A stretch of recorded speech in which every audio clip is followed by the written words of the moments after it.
जैसा कि हम लोग जानते हैं कि स्नातक प्रथम वर्ष में प्रवेश के पश्चात छात्रों को किस प्रकार से सब्जेक्ट का चयन करना है, क्या एकेडमिक स्ट्रक्चर है, उसके बारे में अब बात करेंगे हम लोग। नई शिक्षा नीति में एकेडमिक स्ट्रक्चर किस प्रकार से रहेगा।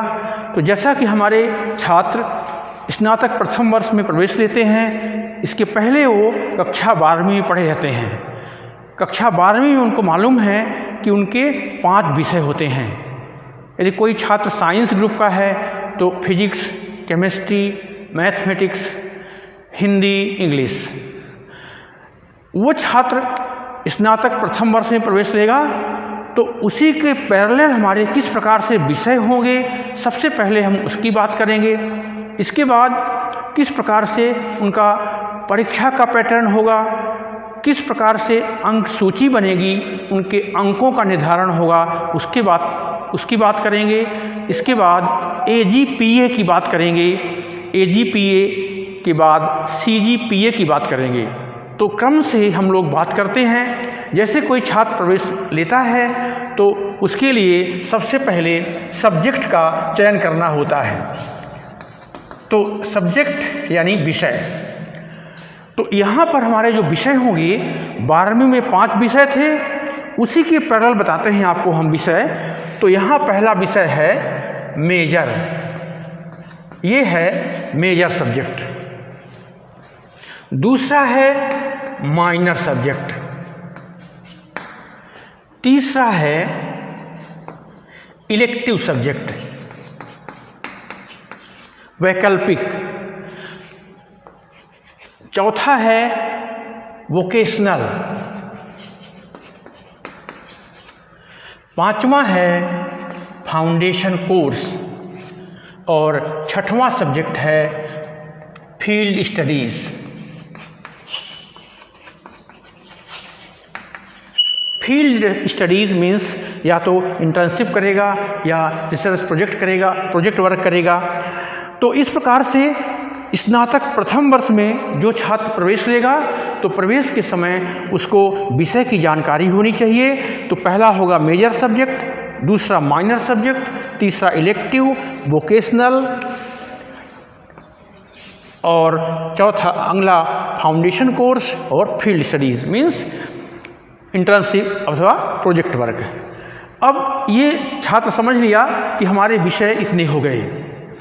अब देखना है कि प्रश्न पत्र कैसे होते हैं। तो 12वीं में पढ़ते थे, फिजिक्स, केमिस्ट्री, मैथ्स है, उनके एक पेपर होते थे। यहाँ क्या होगा, मेजर के जो प्रश्न पत्र होंगे, तो मेजर के 2 प्रश्न पत्र होंगे, पेपर फर्स्ट और पेपर सेकेंड। माइनर का केवल एक पेपर होगा, इलेक्टिव का एक पेपर होगा, वोकेशनल का भी एक पेपर होगा, फाउंडेशन कोर्स के 2 प्रश्न पत्र होंगे।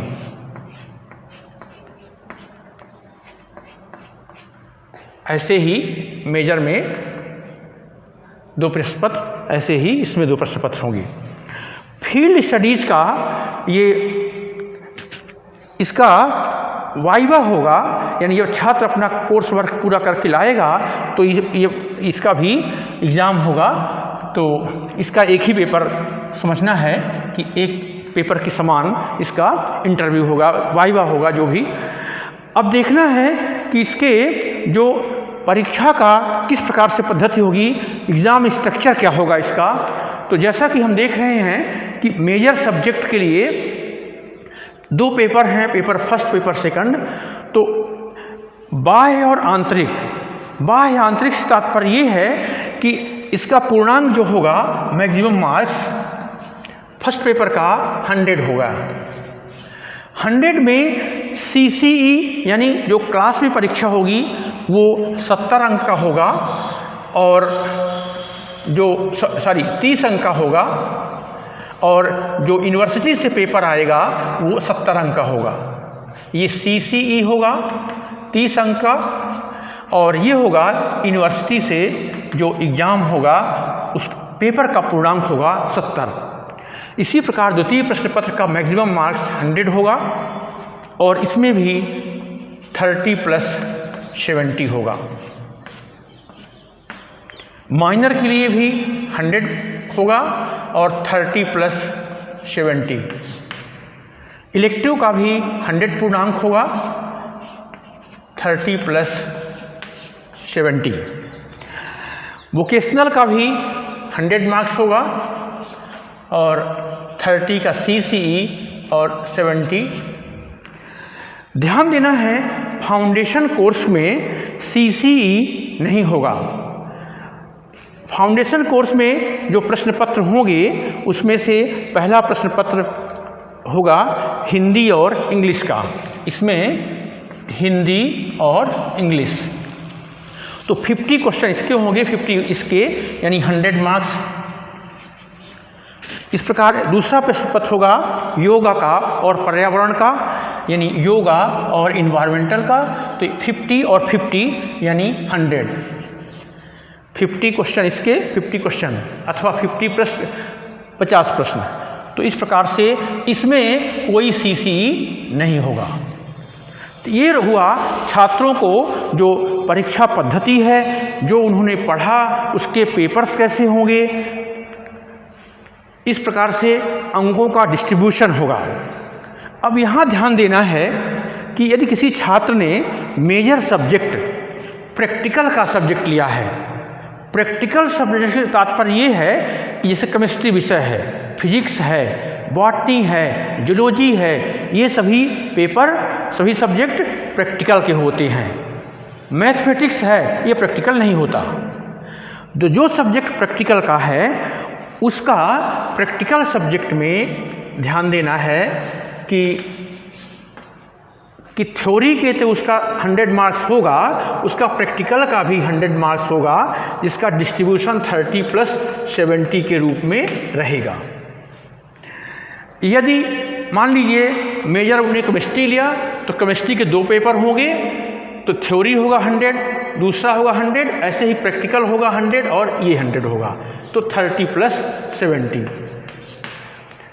मान लीजिए माइनर सब्जेक्ट भी फिजिक्स लिया हुआ है, प्रैक्टिकल सब्जेक्ट है, तो थ्योरी होगा 100 और प्रैक्टिकल भी होगा 100, तो 30 + 70। 30 का CCE होगा और 70 का प्रायोगिक से संबंधित जो क्वेश्चन अंक होंगे वो 70 के होंगे। यदि कोई छात्र इलेक्टिव में भी प्रैक्टिकल लिया है तो प्रैक्टिकल का इसके साथ 100 मार्क्स उसका भी रहेगा और 30 + 70। छात्र ये सोच सकते हैं कि यदि कोई छात्र प्रैक्टिकल का सब्जेक्ट लेता है उसके तो पूर्णांक बहुत ज़्यादा हो जाएंगे। तो इस समस्या को दूर करने के लिए ग्रेडिंग सिस्टम बनाया गया है।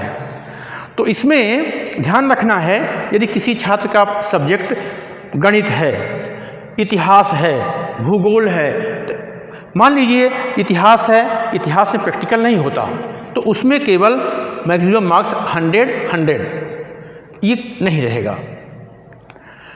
तो ये हुआ सब्जेक्ट के बारे में कि किस प्रकार से उनके अंकों का विभाजन होगा, किस प्रकार से उनको प्रैक्टिकल और बिना प्रैक्टिकल के सब्जेक्ट के बारे में पढ़ना है। होती है कि यदि कोई छात्र बिना प्रैक्टिकल का सब्जेक्ट लिया है, कोई छात्र बिना प्रैक्टिकल का है, तो उसमें कितने परसेंट आएंगे, हमारे कम परसेंट आएंगे, किसी की ज़्यादा। इसको दूर करने के लिए ग्रेडिंग सिस्टम अपनाया गया कि कितना भी पूर्णांक हो सभी का ग्रेड एक जैसे होगा। तो ये क्या होता है, तो सबसे पहले देखना हमको क्रेडिट समझना है कि क्रेडिट क्या होता है, व्हाट इज क्रेडिट। तो समझना है कि क्रेडिट की जो परिभाषा है इसमें हमारे क्रेडिट अंक का मतलब है कि 1 क्रेडिट बराबर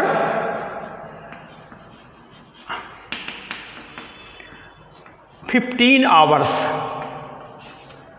1 क्रेडिट बराबर 15 घंटे, अर्थात 15 व्याख्यान, 15 लेक्चर। 1 क्रेडिट में हम लेक्चर के रूप में इसको डिफाइन करते हैं। तो जब क्रेडिट की बात हम लोग समझ गए तो यहाँ पर इन सब्जेक्ट्स की क्रेडिट बनाई गई कि मेजर के लिए फर्स्ट पेपर का क्रेडिट है 6, जो क्रेडिट मार्क्स बोलते हैं इसको। सेकंड का भी 6, माइनर का क्रेडिट अंक 6, इलेक्टिव का 6। यहाँ पर वोकेशनल का क्रेडिट मार्क्स है 4। फाउंडेशन कोर्स के 2 प्रश्न पत्र होंगे, इनका 4 और लास्ट का 4। इस प्रकार से देखा जाए तो मेजर सब्जेक्ट जो भी आपने लिया उसके 2 पेपर होंगे। प्रत्येक प्रश्न पत्र का क्रेडिट मार्क्स 6 होगा, माइनर का क्रेडिट मार्क्स 6 होगा, इलेक्टिव का भी 6, वोकेशनल का क्रेडिट मार्क्स 4 है। फाउंडेशन कोर्स के भी दोनों प्रश्न पत्र के अलग अलग, फर्स्ट का 4, सेकंड का 4, और फील्ड स्टडीज में जो भी आप करेंगे, इंटर्नशिप करेंगे, प्रोजेक्ट वर्क करेंगे, उसका भी 4। इसका तात्पर्य क्या हुआ कि 6 क्रेडिट का मतलब हुआ 15 × 6 90 व्याख्यान में ये आपका पूरा होगा। अब बात आती है, यदि कोई सब्जेक्ट प्रैक्टिकल का सब्जेक्ट है तो उसमें प्रैक्टिकल का भी तो 100 पूर्णांक है। तो उसमें यदि प्रैक्टिकल सब्जेक्ट का कोई छात्र लिया हुआ है तो उसके क्रेडिट 4+2 हो जाएगा, यानी उसका थ्योरी का क्रेडिट होगा 4 और प्रैक्टिकल का होगा 2। तो इस प्रकार से डिवीज़न 6 का होगा। तो ध्यान देना है